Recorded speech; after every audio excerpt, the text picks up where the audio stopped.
জুবিনৰ হত্যাৰ বা জুবিনৰ মৃত্যুৰ তদন্তক বিপথে পৰিচালিত কৰিবৰ বাবে আমাৰ মাজত কিছুমানে প্ৰচেষ্টা চলাইছে নেকি?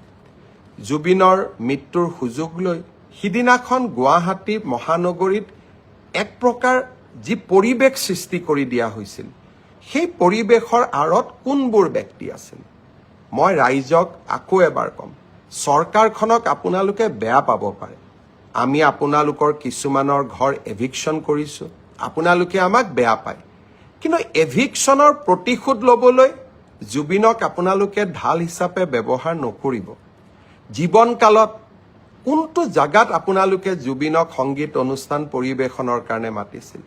বাংলাদেশৰ পৰা মমতাজক লৈ অহা কেইবাটাও উদাহৰণ আছে, কিন্তু আপোনালোকৰ অঞ্চলবিলাকত গৈ জুবিনে সংগীত অনুষ্ঠানো পৰিৱেশন কৰিব পৰা নাছিল। জুবিনৰ মৃত্যুৰ পিছত আপোনালোকে কেনেকৈ জুবিনৰ অনুৰাগী হৈ পৰিলে?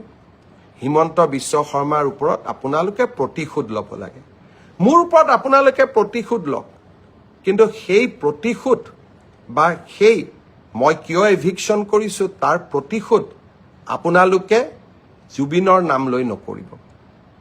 ৰাজনীতি আমিও কৰোঁ, আমিও বুজি পাম। আপোনালোকে যদি জুবিনক ইমানেই মৰম কৰিছিল, জীৱনকালত জুবিনৰ মমতাজৰ পৰিৱৰ্তে জুবিন গাৰ্গক কিয় মতা নাছিল অনুষ্ঠান পৰিৱেশনৰ কাৰণে? আৰু 2020 চনত 13 তাৰিখে যেতিয়া জুবিনৰ ওপৰত আক্ৰমণ হৈছিল, তেতিয়াতো আপোনালোকে ফেচবুকত লিখা নাছিলে। আজি এভিকশ্যনত বিজেপিয়ে আপোনালোকক এভিকশ্যন কৰিছে, বিজেপিৰ ওপৰত প্ৰতিশোধ ল'ব লাগে, আৰু তাৰ কাৰণে আপোনালোকে জুবিনৰ দুখজনক মৃত্যুক এডাল অস্ত্ৰ হিচাপে ব্যৱহাৰ কৰিব, তাক কেতিয়াও আমি মানি ল'ব নোৱাৰোঁ।